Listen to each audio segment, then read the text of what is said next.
히브리서 7장 1절에서 3절 말씀입니다.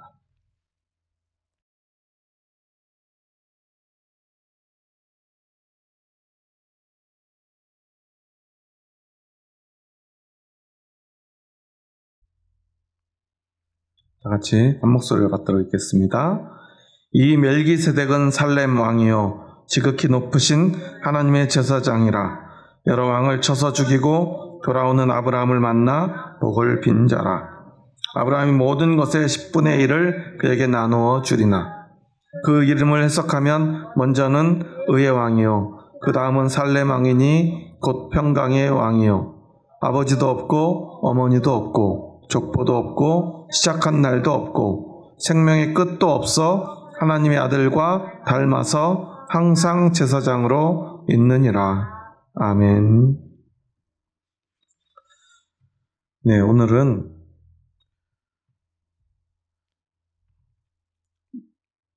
살렘 왕 멜기세덱에 관한 이야기입니다. 예수 그리스도는 멜기세덱의 반차를 따라 대제사장으로서 새로운 대제사장 그리고 큰 대제사장으로서 이 땅에 오시고 그 역할을 감당하셨음을 히브리서 저자는 계속해서 이야기를 합니다. 우리가 멜기세덱의 반차라고 하면은 요즘은 잘 쓰지 않는 말이다 보니까 좀 어려워요. 조금 우리가 이해하기 쉬운 단어로 바꾸자면 반열 정도가 되지 않을까 싶어요. 누구의 반열에 올랐다. 그런 뜻으로 쓰는 단어가 이 반차. 어떤 직위나 어떤 높은 사람들을 일컬을 때 어떤 반차, 어떤 반열에 올랐다라는 식으로 표현을 하는데 예수님이 대제사장으로서 역할을 이야기할 때 멜기세덱의 반차라는 말을 쓰는 이유가 무엇일까를 오늘 본문은 우리에게 상세히 가르쳐주고 있어요. 먼저 멜기세덱은 살렘 왕이라고 합니다. 살렘 왕, 살렘 하면 제일 먼저 떠오르는 단어가 뭐죠? 샬롬 또는 이게 샬롬과 살렘이 같은 뜻이에요. 같은 어근을 가지고 있는 단어고요. 또 살렘이 들어간 단어가 있죠. 우리가 잘 아는 단어. 예루살렘. 실제로 이 살렘 왕이라는 말이 어떤 뜻이냐라는 건 좀 논란이 있었어요. 계속해서. 아직도 확실하진 않지만 더 많은 학자들은 이것이 예루살렘이라는 뜻, 이 살렘이라고 하는 지역이 예루살렘일 것이다 라고 대부분 주장을 해요. 물론 세겜 지역에 있는 어떤 살렘이라고 하는 조그만 지역이 아니었을까 이야기하는 사람도 있지만 어떤 이 의미라든가 내용들을 살펴보면 이 살렘 왕이라는 이 말뜻은 이 멜기세덱이 예루살렘의 왕이었을 것이다 라는 것을 이야기한다고 생각합니다. 그런데 이 살렘 왕이라고 하는 뜻, 그 뜻을 성경은 뭐라고 이야기를 하죠? 살렘의 왕, 그것은 바로 의의 왕이요 평강의 왕이다 라고 2절에서 그것을 해석을 해줘요. 그러니까 이 멜기세덱이라고 하는 사람이 예수 그리스도를 예표하는 인물이다 라고 이야기하는 근거가 어디에 있느냐? 그가 살렘 왕이기 때문이다. 즉 그가 의의 왕이요 평강의 왕이었기 때문이다 라는 거예요. 그러니까 지형적으로는 그가 왕으로 있던 지역은 예루살렘이지만 또한 그 이름 자체의 뜻이 의의 왕이요 평강의 왕이라는 말을 들었던 왕이라는 것입니다. 그리고 우리가 계속 이야기하는데 좀 이상한 것은 멜기세덱은 대제사장이라고 이야기를 하잖아요. 그런데 살렘 왕이라는 말을 먼저 해요. 왜 그러죠? 당시에는 한 나라의 왕이 이 제사장의 역할을 같이 하는 경우가 많았다고 그래요. 지금은 정치하고 종교는 어떻게 돼 있죠? 헌법상 분리돼 있죠. 대통령이 목사님 하면 돼요, 안 돼요? 물론 목사님이 대통령이 될 수는 있을 거예요. 그런데 아마 그렇게 되면 목사직을 수행하지 못하게 될 거예요. 헌법상 둘 중에 하나를 포기해야 될 거예요. 그 기간 동안 직무를 하는 동안에. 그런데 과거에는 그 직무를 당연하게도 같이 해야만 했어요. 여기에서 하나의 차이가 나와요. 무슨 말이냐면 우리가 아는 대제사장은 누구의 가문이죠? 율법에 따라서 아론의 자손 중에 대제사장이 세워져야죠. 아론의 아들이, 그리고 그 아들의 아들이 대제사장직을 감당해 왔다는 거예요. 그러니까 율법에 따라서 유대인들은 너무나 당연하게도 어떤 사람이 대제사장이 되어야 되느냐, 그거는 너무나 명확했어요. 그 사람이 첫째, 아버지가 누구의 후손이어야 돼요? 아론의 후손이어야 돼요. 제가 윤씨성을 가지고 있잖아요. 그럼 저희 아버지 성은 뭐예요? 근데 저희 아버지 성이 김씨거나 박씨면 좀 이상하잖아요. 그렇죠? 뭐가 좀 중간에 어떤 변화가 있었겠죠. 어떤 건지 모르겠지만. 그런데 정상적으로 제가 어떤 성을 가졌다면 당연히 아버지의 성을 이어받듯이 이 유대인들에게 대제사장은 어떤 사람이냐면 그의 아버지가 아론의 후손이고 그 아버지의 아버지가 아론의 후손이어야 돼요. 어머니는 어떻게 될까요? 아무나 그냥 어머니가 아무 지파 사람이나 다 될까요? 대제사장이 되려면요, 어머니도 또한 아론의 후손은 아니지만 레위의 후손이어야 돼요. 레위 지파에. 그러니까 딱 자격이 분명히 정해져 있어요, 유대인들에게는. 그 해에 대제사장이 되는 사람은 그냥 아버지가 아론의 후손이면 되는 게 아니에요. 어머니는 레위의 후손이어야 돼요. 그 중에서 아주 정숙하고 모두들에게 존경받을 만한 사람이어야 돼요. 그냥 혼자 되는 게 아니라는 거예요. 집안이 받쳐줘야 돼요. 아버지가 도와줘야 되고 어머니가 도와줘야만 될 수가 있어요. 내 노력으로 되는 게 아니라는 거예요. 그런데 이 멜기세덱은 어때요? 율법이 만들어지기 전부터 대제사장이었어요. 그리고 그에게는요, 아버지가 아론이거나 아론의 후손이거나 아니면 아론이거나 또는 어머니가 레위의 후손이거나 그런 게 하나도 안 나오죠. 왜냐하면 너무나 당연하게도 레위가 태어나기도 전에 있었던 사람이니까요. 언제적 사람이에요? 아브라함 시대의 사람이에요. 아브라함과는 어떤 관련이 있죠? 오늘 함께 1절과 2절 말씀은 다시 한번 읽어보겠습니다. 이 멜기세덱은 살렘 왕이요 지극히 높으신 하나님의 대제사장이라. 여러 왕을 쳐서 죽이고 돌아오는 아브라함을 만나 복을 빈 자라. 아브라함이 모든 것의 10분의 1을 그에게 나누어 주니라. 그 이름을 해석하면 먼저는 의의 왕이요 그 다음은 살렘 왕이니 곧 평강의 왕이요. 아브라함이 전쟁을 해요. 크게 승리를 합니다. 그냥 한 나라하고 싸운 게 아니라 4개나 되는 나라 왕들하고 싸워가지고요 승리를 해요. 돌아오는 길에 이 멜기세덱을 만나요. 만나니까 자기가 그렇게 힘들게 싸워가지고 이긴 전리품의 10분의 1을 바로 그 즉시 11조로 멜기세덱에게 바칩니다. 여기서 한 가지 중요한 게 나와요. 11조는 어떤 의미를 가지고 있죠? 여러분에게 11조는 어떤 의미입니까? 11조는 내가 직장에서 일해서 번 돈이나 사업을 해가지고 잘 돼서 번 돈이나 또는 유산으로 물려받은 돈이나 아니면 운 좋게 복권에 당첨돼서 번 돈도 심지어 길을 가다 주운 돈도 다 누구 거라는 고백이에요? 하나님 거라는 고백이에요. 그러니까 이 모든 게 다 하나님 거라는 고백을 하나님께 올려드리는 예물이 바로 11조예요. 그런데 그걸 다 하나님께 드리면 우리는 어떻게 살아요? 죽어야 되잖아요. 굶어 죽어야 되잖아요. 11조는요, 10분의 1 부가세를 떼는 의미가 아니에요. 우리가 부가세를 왜 내죠? 내 모든 게 나라 것이, 내가 가진 모든 거, 내가 사는 모든 것을 나라에 다 주는데, 내가 그래도 살아야 되니까 10분의 1을 부가세로 내는 건가요? 아니죠. 국민은요, 때로는 나라가 망해도 살 수 있어요. 나라가 있으면 좀 더 편하게 살지만, 그렇다고 나라가 우리에게 돈을 줘요, 안 줘요?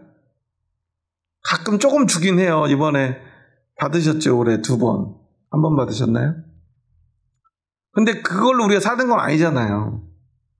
만약에 그런 식으로 만약에 1인당 우리 GNP만큼 1인당 돈을 1년에 얼마씩 우리에게 나라가 다 준다면 저는 부가세를 정말 기쁘게 바칠 수 있을 것 같아요. 그렇지 않습니까? 1인당 뭐 한 5천만 원씩 모든 국민에게 준다고 생각해 보세요. 매년 1월 1일이 되면 국가에서 모든 국민에게 한 사람당 5천만 원씩 딱 줘요. 그리고 대신에 너희들 이건 국가에서 주는 거니까 10분의 1 부가세만 돼. 그러면 그거 받아요, 안 받아요? 아, 나 부가세 내는 거 기분 나빠서 안 받아. 그럴 사람 있을까요? 10분의 1이 아니라 한 2분의 1 내라고 그래도 받을 것 같아요. 그렇지 않습니까? 엄청난 큰 돈이잖아요. 우리는 하나님 앞에서 11조를 드린다는 것의 의미는 내 삶의 모든 것이 다 하나님 것이라는 고백이에요. 11조 여러분 하시는 분들은 뭐 아시겠지만 11조 하기가 쉬워요, 어려워요? 당연하게 하시니까 잘 모르겠지만 사실 11조를 한다는 거는 믿음이 없이는요 너무 어려운 일이에요. 돈을 조금 벌 때 힘들까요? 많이 벌 때 힘들까요? 예를 들어서 한 달에 100만 원 버는 사람과 한 달에 1억을 버는 사람 중에 누가 더 11조 하기 힘들까요? 100만 원 버는 사람 한 달에 11조가 얼마죠? 10만 원. 1억 버는 사람은 한 달에 얼마예요? 1000만 원. 1000만 원 혹시 11조 해보셨나요? 네, 하고 싶죠. 저도 소원이 11조 한 1000만 원, 뭐 1억 하면 더 좋겠지만 11조를 그렇게 낼 수 있으면 얼마나 버는 거예요. 그러니까 1억을 버는 사람이 1000만 원 내는 것과 100만 원 버는 사람이 10만 원 내는 것은 어때요? 하나님 앞에서는 똑같은 거예요. 그런데 100만 원 버는 사람이 저 1억을 보니까 11조를 1000만 원이나 내야 되네. 아우, 난 그렇게 낼 바에는 그냥 100만 원만 벌고 살래. 바보 같은 생각 아닌가요? 그러니까 다 각자의 입장에서 헌금을 바라보는 거예요. 그러니까 어때요? 우리는 그냥 돈이 아까운 거예요. 11조를 10만 원씩 하던 사람이 이제 직장에서 승진도 하고 뭐 보너스도 받고 그래가지고 연말에 막 보너스가 많이 나와가지고 이제 월급도 많이 나오고 그래가지고 막 12월 마지막 주에 11조를 하려고 그러니까 평소에 10만 원 했었는데 지금 이제 나이를 좀 먹고 직장에 승진하고 보너스도 왕창 나오고 해가지고 한 2천만 원 내야 돼요. 어떤 마음이 들죠? 네, 저도 계속 11조 인상해왔는데 이건 너무 심한데 적당히 이렇게 하고 싶은 마음이 안 생기겠어요? 그래도 월급은 어쩔 수 없지만 보너스는 보너스인데 그런 마음이 들기도 하죠. 아마 그런 마음이 없다면 사람이 아닐 거예요. 어떻게 그런 마음이 안 들겠습니까? 그리고 여러분 혹시 복권 당첨돼 보셨나요? 당첨되면 여러분 11조 하실래요? 안 하실래요? 진짜 하실 거죠? 복권들 많이 사시라고 그래야 되겠네. 원래 외국은요, 복권에는요, 세금을 부과를 안 해요. 미국 슈퍼볼 같은 경우는 우리나라는 제일 큰 게 로또잖아요. 해도 뭐 10몇억, 요즘은 그 정도밖에 안 되잖아요. 예전처럼 막 40억, 50억, 100억씩 받는 시절은 좀 지났잖아요. 그런데도 우리는 몇 프로 세금 떼죠? 안 돼봐야 잘 모르는데 한 30% 이상 떼는 걸로 알고 있어요. 그럼 10억이면 한 3억 이상 떼간대요. 4억 정도 떼간다던가요. 하여튼 어마어마하게 떼가요. 그러니까 실제 엄청나게 가져갈 것 같지만 세금 떼고 나면 뭐 별거 없대요. 별거 없어도 좋으니까 한 번만 당첨되면 좋겠는데. 그런데 원래 이렇게 그 행운에 의한 소득에 대해서는 외국은 세금을 부과하지 않는 원칙들이 있다고 하더라고요. 수백억씩 거의 막 1,000억 가까이 되는 세금에 그 복권 당첨금에도 세금을 부과하지 않는 나라들이 많다고 그래요. 그런데 우리의 11조는 어떤 거죠? 그런 행운까지도 이것도 다 하나님 거다라는 고백이잖아요. 그래서 11조를 하는 거예요. 그런데 이 모든 게 하나님이 주신 것, 하나님의 것, 하나님 주신 것이 아니라 원래 하나님의 것이다라는 거예요. 그것을 고백하면 11조는 아무것도 아니에요. 그렇죠? 근데 그런 고백이 없이 10분의 1을 꼭 하나님께 드려야 돼. 이렇게 되니까 우리가 11조가 너무 어려운 거죠. 여러분 생각해 보세요. 예전에 제가 아는 분이 어떻게 생활을 하냐면 자기 지인이 갑자기 외국에 갈 일이 있어가지고 우리 집이 비니까 근데 내가 언제 올지 몰라가지고 누구 전세나 월세로 주고 오기가 좀 애매한 게 내가 언제 올지 모르는데 그때 딱 들어오기가 어려워질 수 있잖아요. 그래서 아는 사람한테 수십억 하는 아파트를요 그냥 거기서 살으라고 했대요. 여러분 같으면 살겠어요? 안 살겠어요? 강남에 있는 수십억 아파트를 공짜로 살 수 있대요. 심지어 관리비까지 다 저 미국에서 자동 송금을 해주니까 그냥 사람만 달래요. 집만 잘 망가뜨리지 말고. 그러면 저 같으면 얼른 들어가 살 것 같아요. 돈이 안 들어가니까. 좋은 집에서 교통도 편리하고. 그럼 어때요? 그냥 남의 집이잖아요. 그 집은. 내 집이 아니죠. 그런데 그 사람의 집에서 내가 그냥 살아요. 그러면 우리는 그 집에 들어갈 때마다 어떤 마음이 들까요? 고마운 마음이 들겠죠. 물론 다른 데 그만한 집이 있는 사람한테 굳이 이사해서 그런 똑같은 집에 살아라고 하면 누가 좋겠어요. 그런데 마침 형편이 어렵고 문제가 좀 생겨가지고 집을 구하기 어려울 때 그런 제안을 받은 거죠. 그럼 어때요? 정말 구세주가 나타난 거죠. 집을 지금 빼야 되는데 집을 못 구했어요. 그런데 구할 필요 없이 그냥 와서 살래요. 우리가 하나님을 믿는다는 것이 바로 그런 거예요. 그리스도인이 이 땅에 사는 삶이 그런 삶이에요. 내가 지금 사는 삶이요? 이 집이 내가 사는 이 인생이라고 하는 것이 원래 내 것이 아닌데 갑자기 하나님이 나에게 너 여기서 살아 라고 허락해 준 삶이라면 우리는 그 모든 것에 감사하겠죠.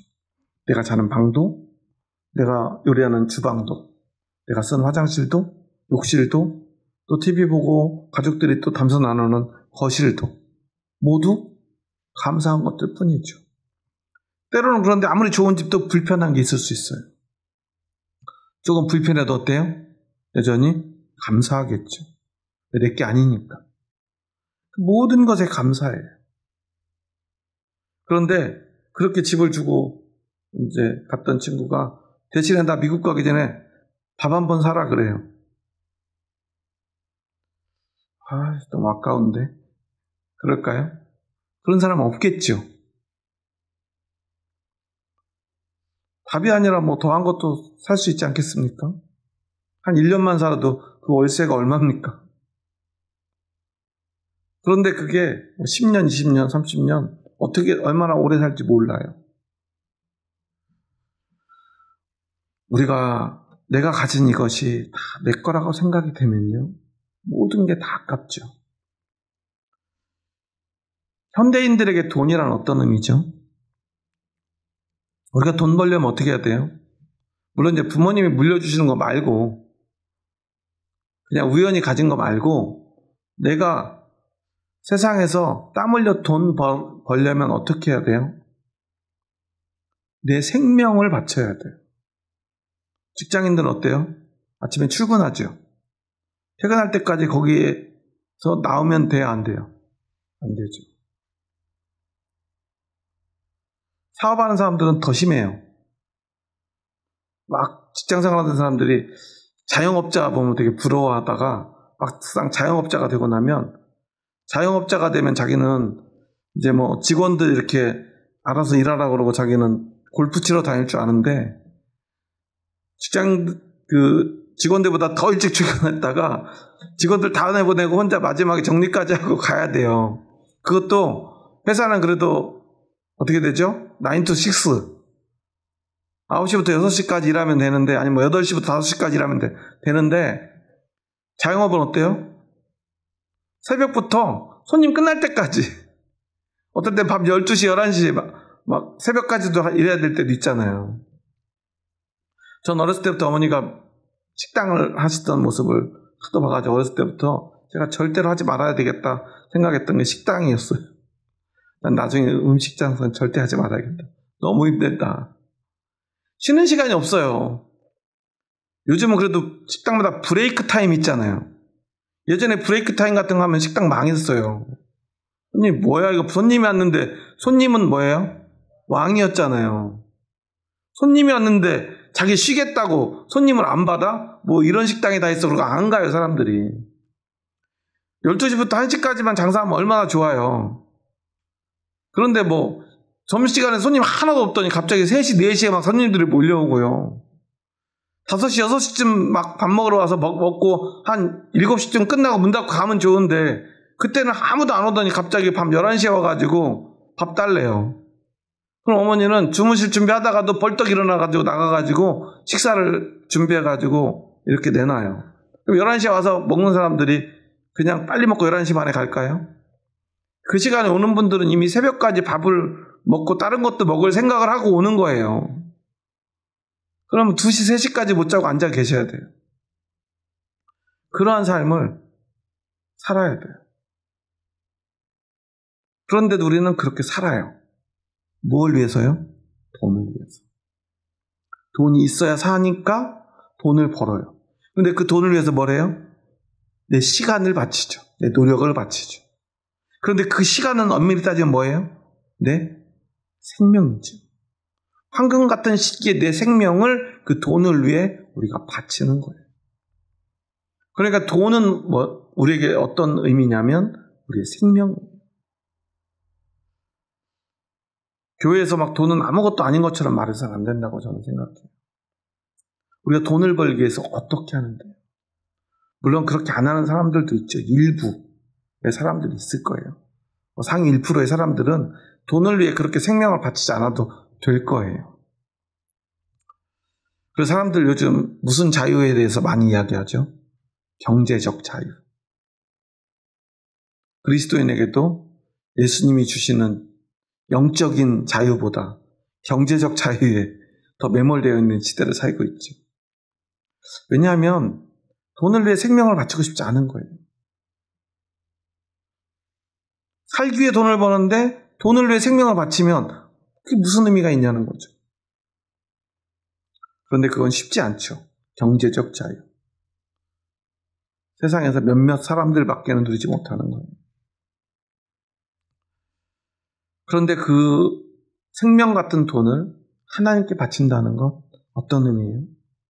내 생명을 바치는 거예요. 아까울 수밖에 없어요. 아니, 아까운 정도가 아니죠. 못하죠. 그런데도 11조를 해요. 어떤 사람들이 하냐면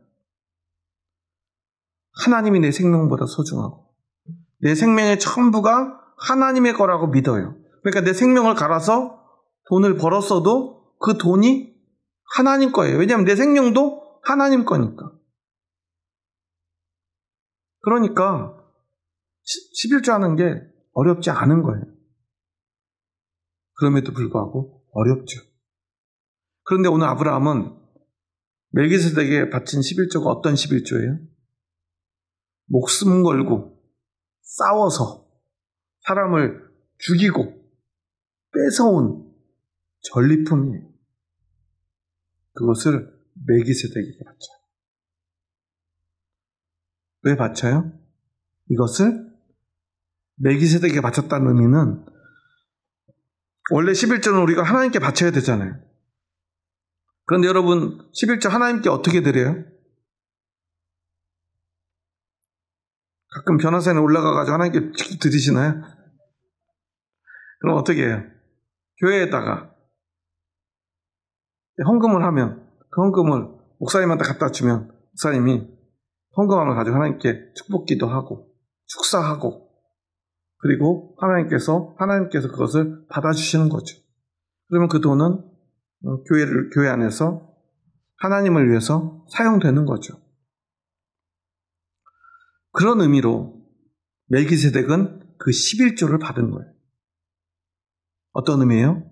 하나님과 아브라함 사이의 중개자로서 멜기세덱이 그것을 받은 거예요. 누가 더 거룩한 거예요? 누가 더 뭐라고 표현해야 될까요? 신성한 직분? 신성한 지위에 있는 거예요. 멜기세덱이죠. 그런데 그리고 유대인들은 아브라함을 뭐라고 칭합니까? 믿음의 조상, 믿음의 아버지죠. 그렇죠? 그리고 그들이 그토록 애지중지하는 율법은 어디로부터 왔죠? 아브라함으로부터 시작된 그 믿음의 시작이 이삭에게 그리고 야곱의 12 아들에게 이어지면서 하나님이 모세를 통해서 그들에게 율법을 주죠. 여러분, 앞에서도 이야기했지만 대제사장직은 어떤 가문 사람이 되어야 된다고 그랬죠? 아론, 아버지, 또 레위 지파의 어머니. 이 모든 것들은 다 어디 안에 있는 거예요? 율법 안에 있는 거예요. 그러니까 그렇게 보면 여러분 율법이 위입니까? 제사장이 위입니까? 누가 위에 있죠? 어떤 것이 더 위에요? 율법과 제사장 중 어떤 게 더 높아요? 율법이 더 높죠. 그러니까 쉽게 생각하면 이런 거예요.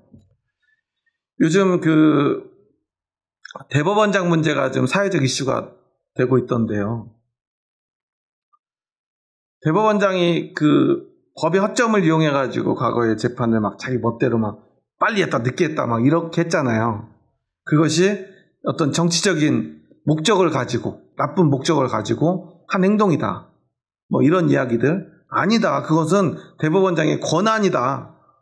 그러면서 막 야당과 여당이 지금 싸우고 있잖아요. 여러분들 어떻게 생각하는지 잘 모르겠지만, 그런 문제에서 제일 중요한 요소가 있는데, 그걸 사람들이 간과해요. 삼권은 어떻게 돼야죠? 분립돼야죠. 그러니까 국회가 대법관에 대해서 그렇게 하면 돼요, 안 돼요? 돼요, 안 돼요? 돼요. 왜 되냐면 헌법에 이 삼권은 뭐죠? 행정, 사법, 입법.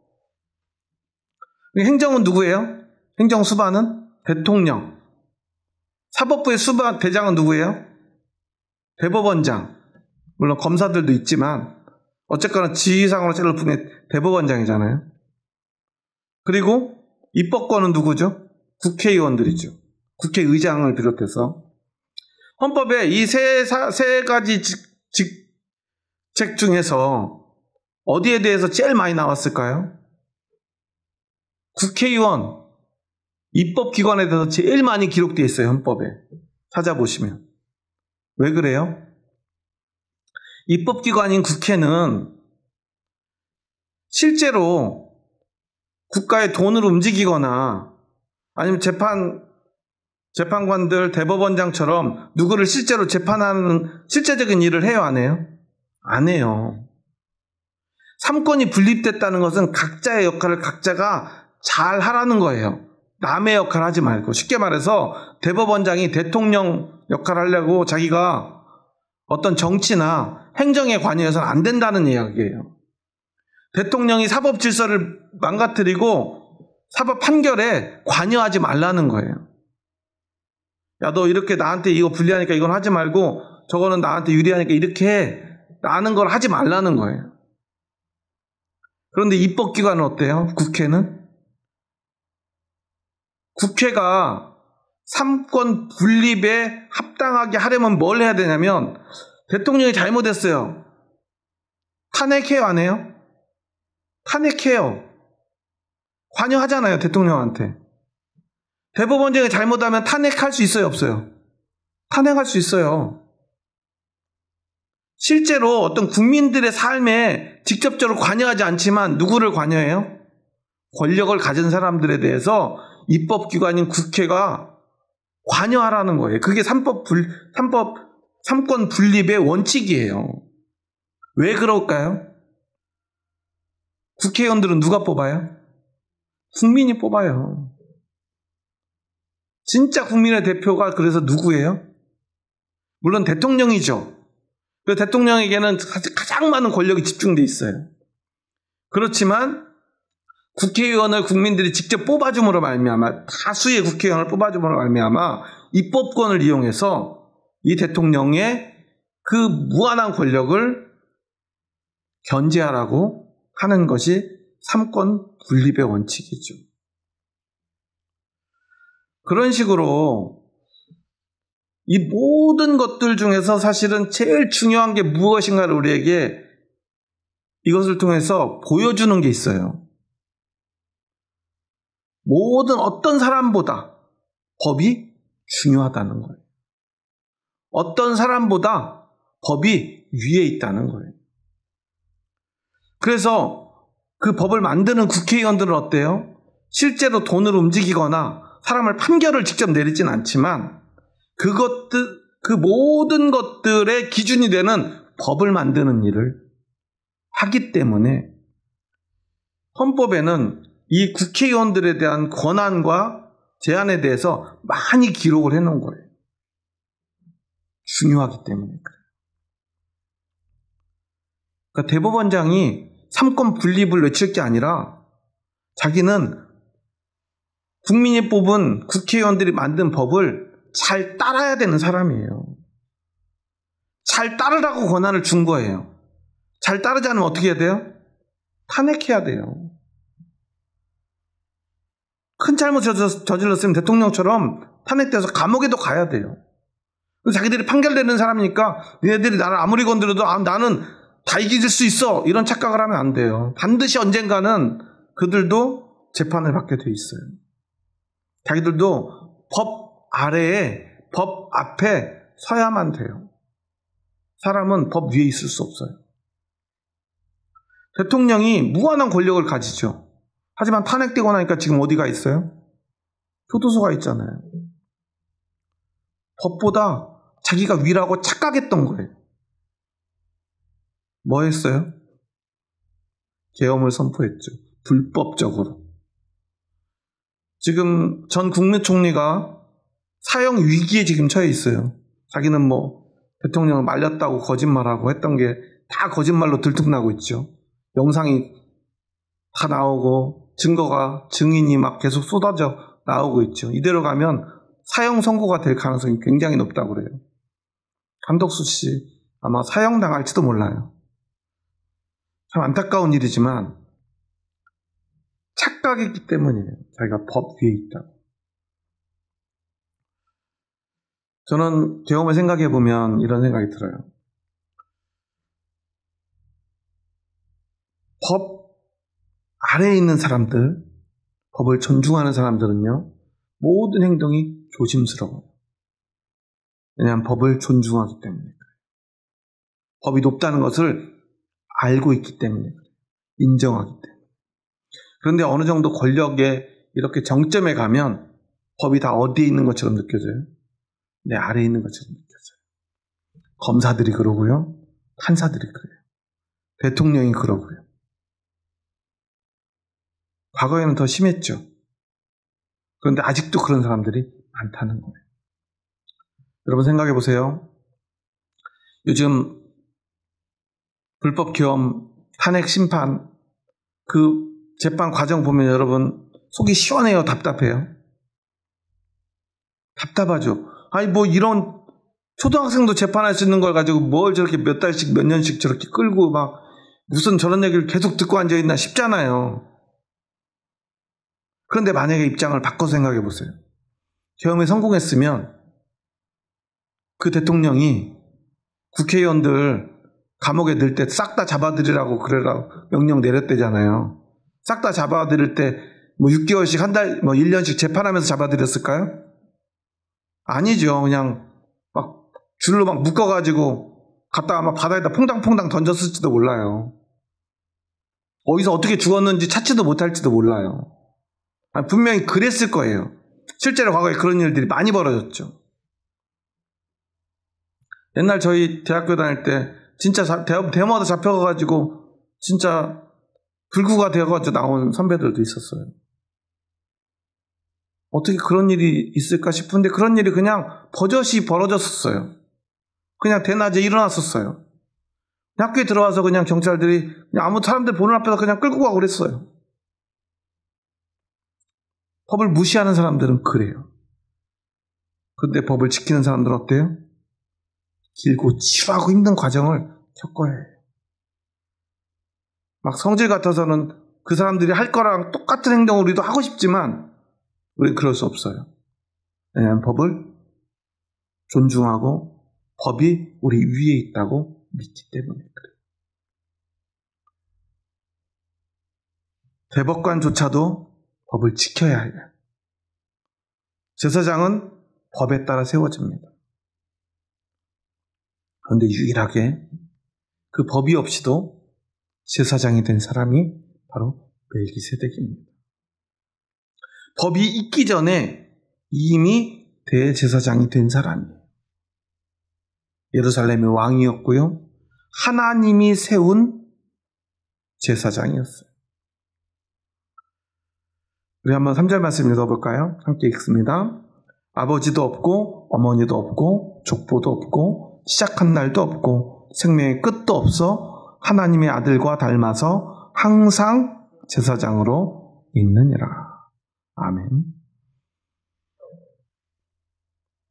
왜 예수님이 멜기세덱의 반차를 따라 큰 대제사장이 되었다라고 고백하는가?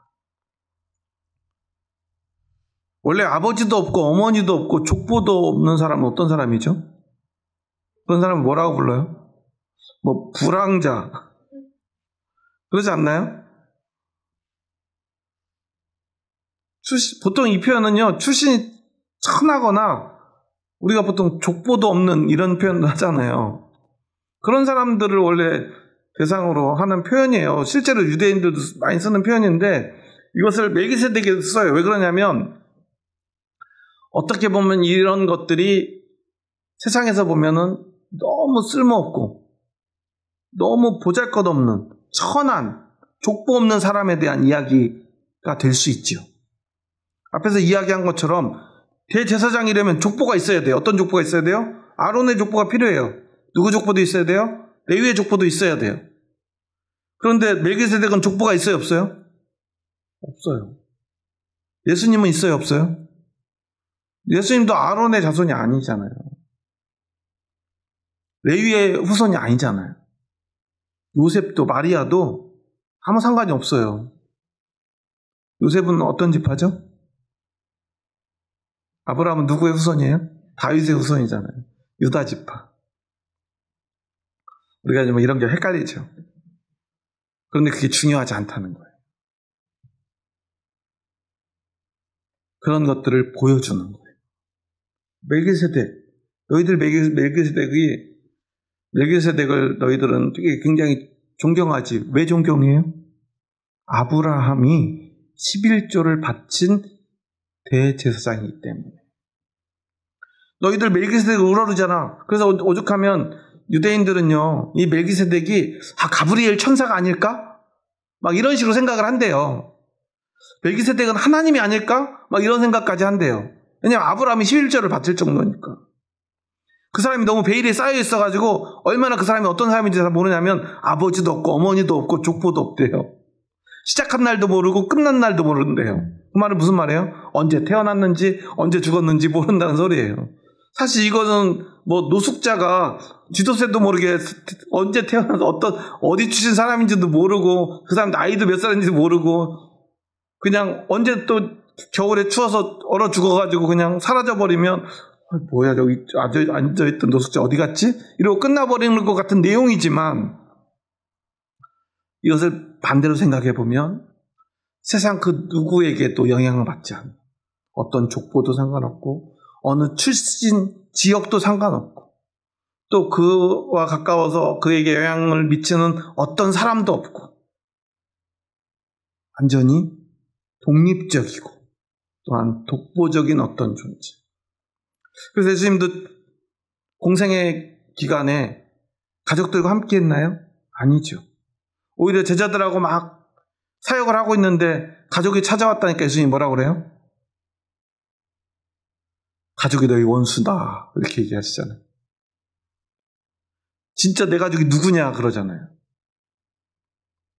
나하고 가족하고 아무 상관없어 예수님 말씀하세요. 왜냐하면 예수님은 하나님의 아들이기 때문입니다. 그런데 사람들에게 알려진 멜기세덱이 마치 그런 예수님과 너무나 닮아있기에 항상 예수님을 이야기할 때 가장 먼저 이야기하는 인물은 바로 이 멜기세덱입니다. 멜기세덱을 이야기하는 이유가 바로 그것입니다. 예수님은 의의 왕이요 또한 평강의 왕이며 대제사장이면서도 또한 하나님 나라의 왕으로서 이 땅에 오신 분이죠. 그리고 예수님은요 아버지도 어머니도 가족도 없이 오직 하나님이 직접 보내신 분이에요. 하나님의 아들이에요. 그리고 그는 세상에 어떤 위대한 사람도 하나님 앞에 직접 갈 수 없지만 그 사회에서 제사장으로서 중보자 역할을 모두 감당하며 단 한 번의 제사로 완전한 제사를 만들고 완전한 중보자가 되어서 우리를 하나님께로 인도하는 세상의 유일한 분이 되었다는 사실입니다. 우리가 믿는 예수님이 그러한 분입니다. 이 예수님에 대해서 설명하기에 이 멜기세덱보다 더 적합한 인물이 없기 때문에 이 멜기세덱의 반차를 이야기하는 거예요. 그런데 여러분 멜기세덱이 높아요? 예수님이 높아요? 초등학생 같은 질문인데요. 어쩌면 멜기세덱으로 예수님을 이야기하지만 진짜는 이 멜기세덱을 설명하면서 사실은 예수님의 이야기를 하는 거죠. 멜기세덱이 아무리 위대해도 예수님과 비교할 수 없죠. 하지만 기껏 비교하고 찾아봐도 멜기세덱만큼 신비로운 사람이 없기 때문에 특별한 사람이 없기 때문에 겨우 멜기세덱을 통해서 예수님을 설명할 뿐입니다. 그 증거가 뭐냐면 3절 하반절에 보면 그는 시작한 날도 없고 생명의 끝도 없어 하나님의 아들과 닮아서 그러니까 예수님이 멜기세덱을 닮은 게 아니라 사실 훨씬 전부터 존재했던 아브라함 시대에 아브라함으로부터 11조를 받았던 그러니까 누가 더 나이가 많을까요? 아브라함과 멜기세덱 중에? 알 수는 없어요. 그런데 우리가 보통은 옛날 시대를 생각해보면 멜기세덱이 더 연장자가 아니었을까 생각해요. 그런데 그가 예수님을 닮았다 라고 말하잖아요. 우리가 믿는 예수님은 바로 그런 분입니다. 우리 신앙생활에서요. 그래서 이 율법의 말씀도 너무나 중요하지만 그 모든 말씀보다 더 중요한 것 그것은 오직 예수님을 믿고 사랑하는 것입니다. 앞에서도 이야기했지만 법관보다 더 위에 있어요. 모든 국민보다 법이 위에 있어요. 모든 국민이 함께 만든 법이에요. 그런데 그 법이 모든 국민을 다시 움직여 나가요. 그런데 하나님이 주신 법은요, 사람이 만든 법이 아니에요. 하나님이 주신 법이에요. 그런데 그 법을 만든 하나님의 아들이 이 땅에 오셨어요. 예수님은 법을 완성하러 오셨고 법 위에 계신 분이에요. 사람이 법 위에 있으면 감옥에 가야 하지만 예수님이 법 위에 있기에 우리는 그분을 믿는 것입니다. 그러면 그 예수님을 믿는 사람은 법을 무시할까요? 아니죠. 그 법을 만든 사람을 믿는데 어떻게 그 법을 따르지 않겠습니까? 하지만 그분은 법에 매이지 않는 유일한 분입니다. 그래서 사실은 세상에서 법 위에 서려고 하는 사람들은요, 어떤 사람들이에요? 예수님 흉내내는 사람들이에요. 예수님 흉내내는 사람들을 우리는 뭐라고 불러요? 이단의 교주라고 불러요. 그래서 정치판에도 이단의 교주들이 많아요. 교회에도 이단의 교주들이 많아요. 우리는 예수님을 믿어야지 예수님을 흉내내서는 안 됩니다. 멜기세덱이 만약 예수님을 흉내내는 자였다면 이렇게 그의 반차를 이야기하지 않을 거예요. 그 또한 예수님을 믿고 하나님과 우리 사이에 중재하는 자였기에 사람들은 이 멜기세덱을 통해 예수님을 이야기합니다. 언젠가 우리가 예수님을 온전히 믿고 세상을 떠나고 나면 누군가 우리의 이름을 통해 예수님을 이야기하게 될지 모릅니다. 우리가 생명을 바쳐 누군가에게 복음을 전하고 내 생명으로 한 생명을 살려낸다면 그 사람은 여러분을 통해 예수님을 이야기할 것입니다. 우리의 삶이 그렇게 하나님께 드려졌으면 좋겠습니다. 멜기세덱 이름처럼 우리의 이름이 사람들 앞에서 예수님의 이름과 함께 기억되기를 소망합니다. 그런 삶을 살 수 있기를 소망합니다. 우리의 소망은 그런 것이어야 합니다. 율법도 잘 지켜야 되고 우리가 하나님의 말씀을 잘 따라야 하지만 그것만큼 중요한 것은 우리가 예수 그리스도를 닮아가는 것입니다. 그리고 말씀을 잘 따른다는 것은 그저 기계적으로 그 글자를 잘 따르는 것이 아니라 오늘 멜기세덱처럼 그 말씀 넘어 하나님 앞에 서서 하나님과 사람 사이에 중재자가 되는 것입니다. 예수 그리스도를 닮아가는 것입니다. 예수 그리스도를 따라가는 것입니다. 그렇게 우리의 삶이 온전히 예수님과 함께 하나님께 드려질 수 있기를 주님의 이름으로 축원합니다. 기도하시겠습니다. 하나님 감사합니다. 저희 부족하고 연약한 자들 사랑하셔서 저희들을 주님의 뜻 가운데로 불러주시니 감사합니다. 그런데 우리는 예수님을 믿는다 하면서 예수님을 따른다 하면서 예수님이 어떤 분인지조차 생각하지 못할 때가 너무나 많았습니다. 예수님이 얼마나 위대하신 분인가, 예수님이 얼마나 특별한 분인가도 우리는 기억하지 못할 때가 있습니다. 그저 예수님이라는 이름을 이용하고 있는 사람들도 있었습니다. 믿음이라는 말, 구원이라는 말을 자신의 유익만을 위해 사용하는 사람들도 있습니다. 하지만 우리가 예수님을 믿는다는 것은 그렇게 어떤 말을, 어떤 글자를, 아니면 어떤 고백을 입술로 내뱉는 것이 아니라 온전히 나의 삶을 하나님께 드리는 것임을, 오늘 멜기세덱의 반차를 따라 큰 대제사장이 되신 예수님을 바라보고 기억하며 그 예수님을 닮아가는 삶, 그 삶을 살아가는 것임을 기억하게 하여 주시옵소서. 성문화된 어떤 글자보다, 법보다 더 중요한 것, 우리의 믿음과 삶임을 고백합니다.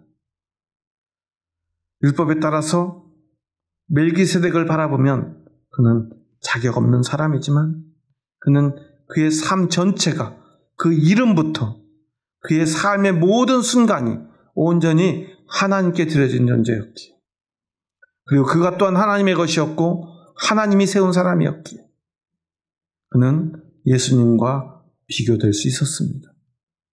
오늘 우리 이름이 그렇게 누군가에게, 예수님을 알지 못하고 믿지 않았던 어떤 사람에게 기억될 수 있기를 소망합니다.